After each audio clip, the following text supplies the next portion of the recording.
Képzeljétek, azt álmodtam, hogy a jövő Európájában az Erasmus Plus program keretein belül közösen dolgozom Európa jövőjéért.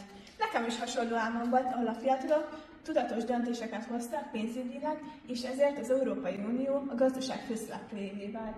Az én álmomban európai fiatalokkal vettem részt sportversenyen, ahol azért küzdöttünk közösen, hogy mindannyian beérjünk a célba. Nagyon jó érzés volt egymást támogatni. Tudjátok, mennyire fontos számomra a fenntarthatóság? EU-s fiatalokkal együtt egy zöld projektben vettünk részt, ahol nagyon sok-sok fát ültettünk.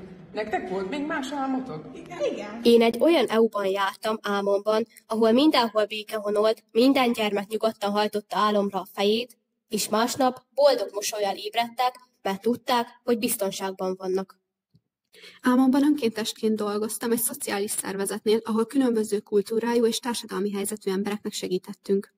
Úgy érzem, hogy ezáltal megtapasztalhattam az önzetlen segítség érzését. Egy olyan ifjúsági szervezetnek voltam a vezetője, amely azért dolgozott, hogy megtanítsa arra a fiatalokat, hogy hogyan mondják el véleményüket, és hogyan támaszták alá érvekkel álláspontjukat. És a végén azt érezzék, a véleménynyilvánítás alapvető emberi jog. Észrevettem, hogy a digitális eszközök nagyban segítik a mindennapi életet, de nem helyettesítik az emberi kapcsolatokat.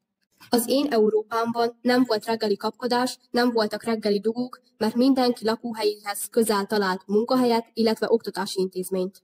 Egy nyelviskolában tanultam, ahol a különböző országokból érkező fiatalok egymást tanították a saját nyelvükre. Nagyon jó érzés volt mások kultúráját megismerni, és gondolkodásmódjukat megérteni. Reméljük, hogy Fortuna mellékszegedi. De az álmainkért tennünk is kell. Mi fiatalok vagyunk Európa jövője. Tegyük a dolgunkat. Hajrá, Fortuna!